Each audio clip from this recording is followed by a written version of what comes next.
today we have two special guests on the panel. We have Anastasia the Bold and Twarnesia the Sheriff. Okay, so let's jump into it. But before we jump into our conversation for today, we gotta clear the smoke. So, yes indeed, let's clear the smoke. So word on the street is, is it true that you had a baby by your cousin's baby daddy?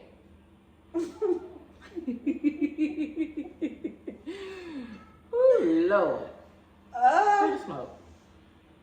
It's kind of some truth to that, but it's not true because that's not my blood cousin.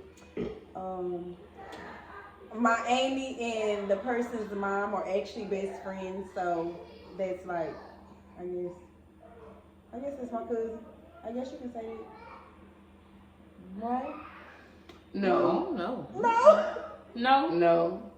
That's basically somebody that was close to your family, But yeah. and you ended up. Oh, it ain't biological? No. Oh. No, so it's like a close friend. You know how we be calling them cousins, friends, and all that. Yeah. And they probably felt like the solidarity within the friendship should have equated to Not her messing with the baby daddy. not messing with the baby daddy. But Even it was if the person evident, married What you say, girl? she said even if the lady's married, somebody else. she married to a whole nother man, and you still married by me messing with the baby daddy. I thought he was game. Since Free game. you're married now and you got a whole new life, you can't be married about the side baby daddy and you got a husband. Like you kind of being greedy about the cake and the crumbs. Like, girl. I Okay, yeah, we cleared the smoke for the record. saying That ain't I her cleared the smoke for you, biological. baby. That I cleared the smoke. You ain't got no cousin, you ain't got no baby No. by your baby, your cousin, but baby. No. Okay, so She got a baby by a close friend of the family. Baby daddy. Yeah. Okay. It's alright. And then they were free game. And it was free game. So what is it that you said you want to talk about today? Okay, so I do want to ask y'all a question. How do y'all feel about domestic violence? Because me personally, I am a survivor of domestic violence. I'm not a fan. And baby, don't hit me. Don't abuse me mentally, physically, spiritually, financially. None of that, okay? I'm just being honest because all that is domestic. It's really brutal. But I did go through domestic violence with my with some previous relationships I had, and it does something to your mental state, if I must say so myself. It puts you in a bad place. It makes you shy away from people if you wanted to even try and build a relationship with folks. Seeing it, I didn't see it growing up at all. I don't even know how the hell it happened to me, if I'm being honest. But to say the least is to say the most. I don't promote it. I strongly dislike it. And I feel like what you reap, you sow. And if you're a woman and you're being abusive or participating in domestic violence, I feel like you should reconsider, especially if you have children watching you, and the same thing for the men. I'm totally against it. I hate it. Anastasia, what's your take? Well, I've been on both sides of the domestic violence fence. I have been a child that witnessed domestic violence with my mother as a child. And when I got older, I became the abuser because I would not let a man hit me. So I would use to my advantage my ability to be a woman and their humility in being a man and their respect for their mothers and what their mothers had went through, because some kind of way when you've been abused, you tend to attract the people that you need to abuse with the exact elements that you need to be abusive. So say for instance, in my case, I attracted men whose mothers had been abused by other men, so the guys that I dated didn't want to fight women. Okay. So it allowed me to fight them and them to be like, I don't want to hit you because I don't want nobody hitting my mama when it was happening to their mom. Right, so right. it's kind of like it's a sadistic behavior that gets imparted into you when you're being around it or being a victim of it. And so I thank God that I had a good friend that in the midst of a domestic violence situation where I was actually fighting them and just going all out, they just stopped and started screaming like, "Why are you fighting me? What did I do to you? Why do you hate me?"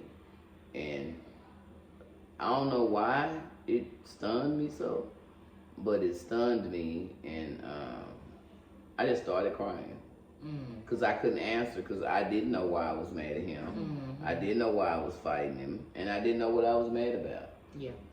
And so I went in the bathroom and I just started talking to God, and I was just like, I don't want to be this person. I don't want to be a person that abuses other people because of what I done been through in my past. It has nothing to do with them. Okay. And I began to talk to God like, and actually that situation is the situation that caused me to be where I am now, my spirituality, because that was the domino that got pushed. Yeah. That pressed me into God's presence, and it just began to unfold from there. Because, it was all the pain from my past that pushed me into my purpose. Okay. And that particular day, that I went to God, and I was just like, "Hey, you're gonna have to help me do something." And He told me to go read the Bible, and I think it was Psalms 1 verses 1 and 2. And the very last sentence says, "Everything by prayer and meditation." And the word meditation came up off of scripture, and it kind of illuminated. And I went and looked up what meditation was, started listening to and different meditations. Yeah. And my journey started there. Okay, nice, So, nice. yeah. And Juanicia, what's your take on domestic violence? Have you experienced it, or did you see it growing up? Like, how was it for you? I actually saw it when I was a kid. I was always with my mom when she was getting beat or whatever. And what got me was, I remember I was like six or 8 years old, and it's like she wouldn't fight back. Yeah. So I think that what got me to like, Where you would fight everybody. everybody. Fight everybody. Yeah. So, Be thinking like, fight back. Yeah. Like yes. So when I went to Georgia, I got my reality check. Okay. What Yes, happened? What? It's like I like with the inmates, especially the males. I was like, knowing they'll knock my ass out. It was like men way bigger than me. I'm arguing with them like as if they won't attack me. It was crazy. Like I don't know. It was just a lot going on, and I just knew. Every time I talked to one of my lieutenants or sergeants, they'll ask me what's wrong, and I never knew what was wrong with me until I just sat and thought about it. And I was like, that's the issue. So that's why I say when I left, it built my character, it changed me. So now I'm like at a whole, not a 160 because I'll be right back to where I was, but like a 180. So Yeah. Okay. And I get that too, because when you been a witness to something, you either become the victim of it or you become the fighter for it. Yeah. And you get the fight or flight. You know, either I'm gonna fight this thing or I'm gonna run from it. And you chose to fight, which in your mind seemed to be the stronger stance to take, but you didn't get the balance of knowing when to have this personality. And when you went to be the sheriff and working in the prison, it was like, they'll be like, what's wrong with you? Yes. But yeah. That's beautiful. That's beautiful. that says a lot for your growth too. Yeah. That says a lot for your growth, and a lot of women need to hear that, because a lot of women are angry about abuse, and a lot of men too. A lot of men have been abused, and they don't get to talk about it. And a lot of women have been abused and don't know how to express it. Right. And really, what happens is in relationships, most of the people that we are dating are a reflection of us. They've been abused in some kind of way. Yeah. You just haven't had that conversation with them, but we usually attract who we are. Right. So when you think about that and you think about the things that have happened to you, look at your mate and say, if a portion of this has happened to me, in order to attract him, he has to have some damage in these same areas as well. Right. And so when we learn to understand that we are a reflection of one another, and that when we can communicate about the roots of our issues, Yeah. we can learn how to communicate with each other in a way that we get our message across, because we know how this person's mind is thinking and what's shaping their thinking. Right. And so we can talk directly to the issue or anything. So yeah, to just say the least and to say the most, domestic violence is not okay. Physical, spiritual, like even attacking somebody because they don't believe the way you believe, and just learning to be on one accord. And if you can't be on one accord with a person, learning to agree to disagree, but you don't have to damage people because of the situation. And like I said, mentally abusing people, it's just not okay. And if you don't want it done to you, I don't recommend you doing it to nobody else. And if you're in a domestic violence situation, highly recommend getting out. Highly recommend getting out, because it's not okay, and what made you leave the city? Well, everybody know I'm from West Dallas. I come from a single parent household, whatever. I grew up with just me, my mama, my brothers, and my sister. I grew up fighting. Everybody know that. Baby, yes indeed. The firecracker. Yeah. The reason I left and went to Atlanta, I just wanted a new start, because I just feel like I felt stuck. You feel stuck? Yeah. And you know, when you're trying to grow, being in an area where everybody know you, when they try to hold stuff over your head. Yeah. And I just feel like I couldn't grow, so I ended up leaving. And I believe it was meant for me to leave, because it's like everything was going downhill. When I got to Georgia, so it's like I was taking some of that with me, but I outgrew it. So now it feel like I came back a different person or whatever. You feel like you came back a different person? Yes. So you feel like you grew, girl. You feel like a brand new person. Yes. Okay, yes. Now you said things was going down here. What do you mean? What was exactly going down here to force you to make such a drastic change and go to Atlanta? With my baby, the situation when I had my son, there was a lot of trauma with that. My mama, I was getting to with my family members. It's just like everybody was against me for some reason, I don't know. So I'm just gonna go. I just left everything, everybody. And left. Was that a hard decision? It was at first, but I think that happened to push me, because at first I was like, I'm not gonna leave, I'm scared. What if I go down there and don't know what to do, get stuck? It was just a lot. It was a lot. It was. But I'm glad I did. Yeah. But you did it. Yeah. So if you could give somebody, okay, let me ask you this before I ask that question. When you went down there, did you pivot? Like, did you excel? What changed? No, I didn't at first. I went and me and my kids was staying with my sister, and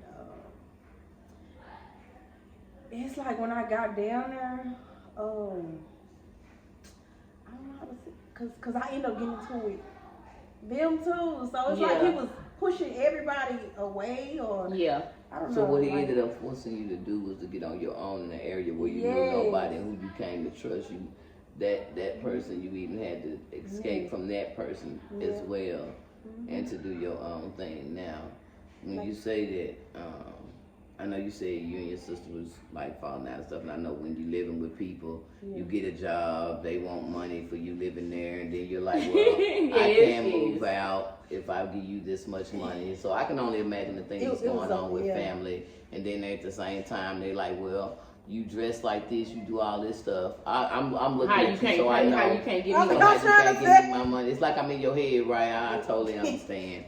But these are things that everybody go through with family. So when you made your transition, and you got a job and stuff, and you made the transition, what kind of job did you get first? What did you immediately get the sheriff job, or did you get another job interim until that one came through? Well, how it works down there is kind of different. We work in a jail first, so I was a detention officer, and it's amazing you was a detention officer as much as your butt fight. In detention, okay. Say, I'm gonna go get a job where I know people. Yeah.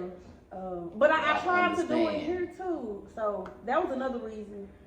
Like they won't hire me, well they wouldn't hire me because of Your some background. stuff I did when I was a juvenile. And that's your life skill experience that really made you qualified to help the people. But go ahead and tell me about down there when you got the job.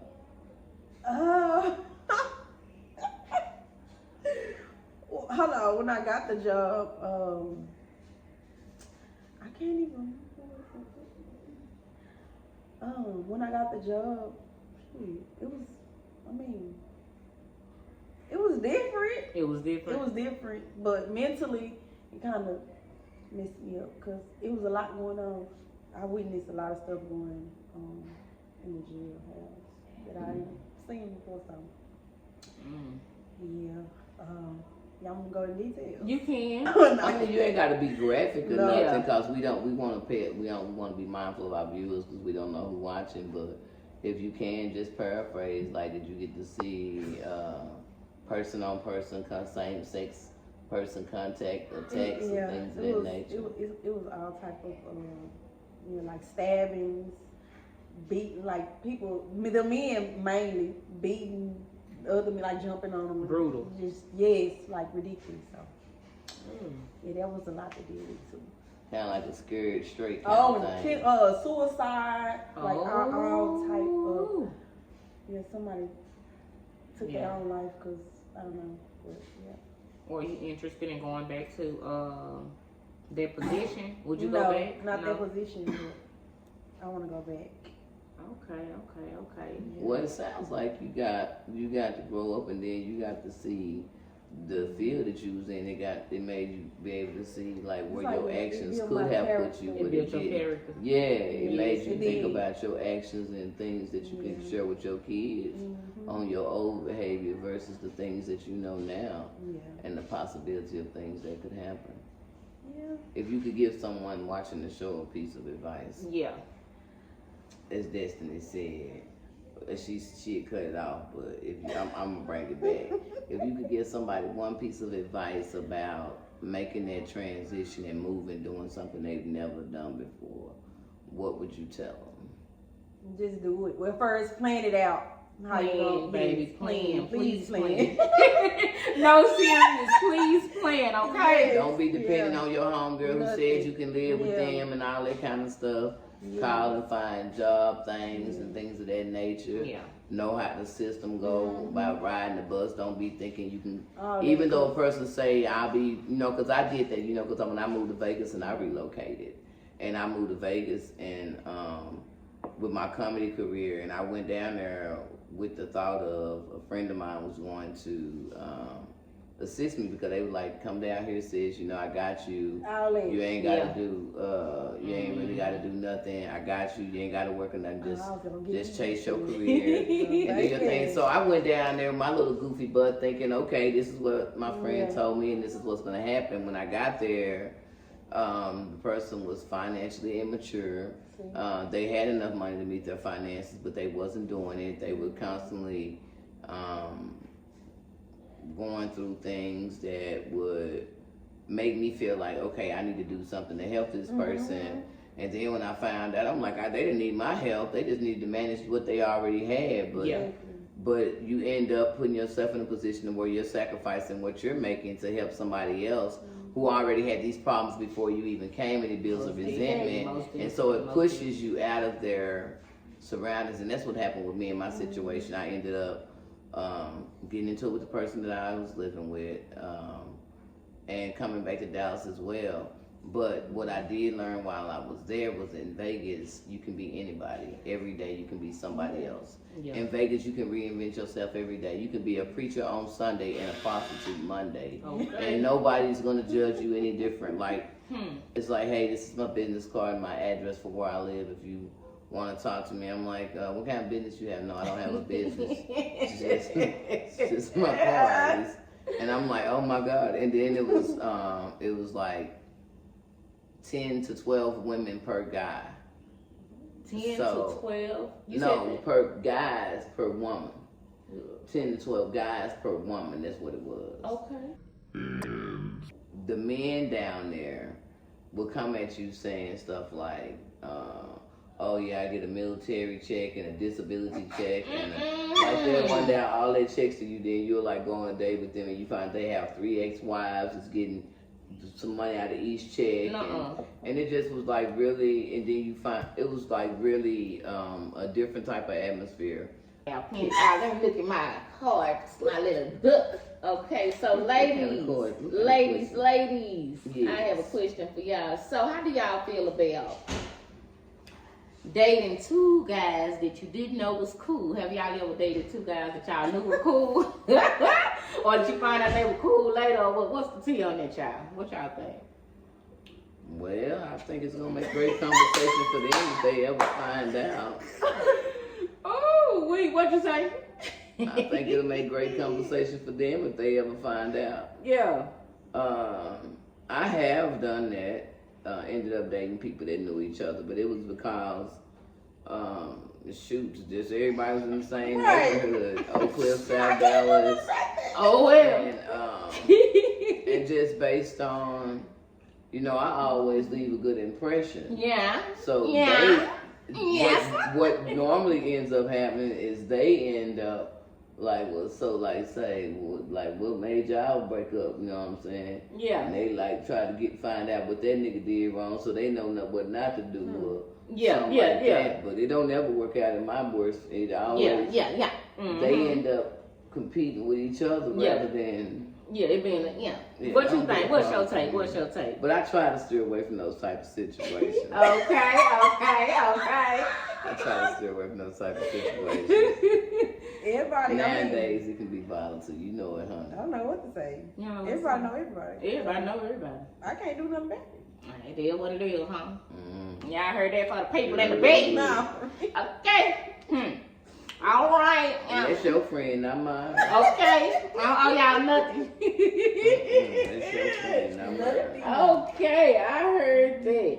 So, Miss Bolden, I know that you have a ministry. Yes. Can you speak to the people about Pushed Into My Purpose and give them a little brief rundown about what's going on for 2024? Well, we're going to be doing a lot of different things. We just got our 501c3 designation, so I'm excited about that. I'm really excited about that. So now we're getting ready to pilot some of our programs. One of the first ones that I'm going to be working on is from panhandling to promotions with the homeless. Okay. Basically, it's a promotional program where we meet the homeless at their level of need in the streets where they already are. Okay. And we are working with other organizations, and we're working with some other organizations on getting them uniforms. We're going to start out with just white t-shirts and black jogging pants, and hopefully we can get someone to donate us either the money or the shoes, those little loafer shoes that don't have shoestrings or anything. Right. So that they can be comfortable. And the shirts will say, from panhandling to promotion, I do this for a living. Okay. And the way that they're going to get paid is, and everything is in the work. We're still working everything out. And so if you're listening and this sounds like something you'd like to be a part of, we are absolutely looking for other organizations to partner with for financial support, as well as helping us get everything aligned. But what we'd like to do is they get paid off the barcode off the back. Mm-hmm. So whenever the person scans the barcode, they automatically get 50 cents just from you scanning it. Okay. But you also have the ability to go onto the app and customize the amount that you want to give them. Okay. And nice. So say for instance, if they pass out 500 scan cards in a month, or in a week, that's like $250. Okay, so they working and they reaping the reward. They're working, and the good thing is that you can give them a tip if you like to. Okay. And what it does for the community is, by us providing them with uniforms, with the white shirts and the black pants, it provides a uniformed look and a camaraderie. Okay. So people walking around, like people driving through the neighborhood, and they're like seeing all these homeless people with these t-shirts on. Yeah. That say, I do this for a living, paying to promotions. So it gives us, it increases the vision on what the people are seeing. It makes perspective, the perception and the perception of the neighborhood. It also builds the esteem of the homeless people that we're working with. And not only are we giving them a sense of income, if they stay in the program with us, we transition them to housing. We do a mental assessment to see if they would do good to work in single housing for themselves, or would they be better in a shared living situation where they have someone monitoring them and helping them with their mental health. So, and from there, we are hoping that some of them become business owners and duplicate our program, which will be a requirement for any of the business people that we help, that they would have to duplicate this program within their business in order to keep it growing. So we want to give back to the community and also keep the community giving back to us and keep it going and create an atmosphere for generational wealth for the homeless. I'm here for Yeah, it. so I'm here for that's our initial program. And so we're looking to partner with some organizations that can provide immediately housing on a kind of like a fast track basis. Once we partner with them and we give them our information, the person doesn't have to go through as many things. We can kind of fast track them, get them in, expedite the and process. get some of the other stuff did on the back end. So we're working to build a conglomeration and partnering with some other companies. We're actually going to be working with Manifest Your Destiny. Manifest Your Destiny. Organization. Yes, indeed. And so, Yes, indeed. we're going to be working together with Manifest Your Destiny to, we're partnering up. And so when the young ladies that Destiny is working with graduate from her program of manifesting their destiny, they're going to graduate to our program and get pushed into their purpose. And so it's really going to be a really nice collaboration. And we're looking forward to having this. Charnicia, now give us a little spiel of the tea. We're going to look forward to having her as one of our motivational speakers about how you can change your life. Just by changing your decisions. Yes. I know you came from a fighter to a beautiful young lady. And now you're fighting battles with your mind. You don't fight them with your hands. And that's something to say when people don't see a lot of. You got anything brewing over there for 2024, 26? Yes, what you got going? No. Yes. What kind of dreams you got manifested? Yes, she definitely has something pending, y'all. Please now. What kind of dreams you got manifested? Most definitely do. I am really enjoying your show. Thank you. You gotta have me back, girlfriend. I sure will. Indeed. I need another glass of your good wine. I know that's right, baby. I don't really have anything planned. I'm just letting. I don't want to plan. So you're gonna be collaborating with us and working with us? Well, yeah, that's one. Yes. And I heard you say that you're thinking about going back to Atlanta. Or you planning your great escape on that as well while you're thinking about things? Yeah. Anybody in here married? How the married ladies doing tonight? I'm doing wonderful. I'm doing great. And you know, that's something to talk about for marriage life. Because are you looking to get married, boo? I'm married now. I'm manifesting, baby. Y'all hear me? Yeah. But what were you getting ready to say, Miss Bolden? No, just it's marriage is it's a lifestyle change, and you have to be ready to consider others. And it immediately goes from I to we. Yes. There is no transition period. There is no. I'm not used to saying us or we. It immediately goes from I to we as soon as you do that. And so if you have always been in an I brain, or you've always been a person that take care of somebody outside of your house first, when you get somebody else in the house with you that becomes a part of you, other people become second. And people aren't used to being second. So you have to draw some boundaries. And I would say one of the main things to make sure that you have is communication and understand each other's love language, because everybody's love language is different. And so I would tell people to Destiny to be. We'll be back next week with another video. We had Anastasia the Bold today and Charnicia the Sheriff, baby. Bye, y'all. Thank y'all for tuning in. Y'all Y'all can find me on Facebook, Anastasia the Bold, and on Instagram at the Bold Anastasia, and book me for your next event. And again, follow me on Pimp Ministries, which stands for Pushed Into My Purpose Ministries, because we going places and we doing things.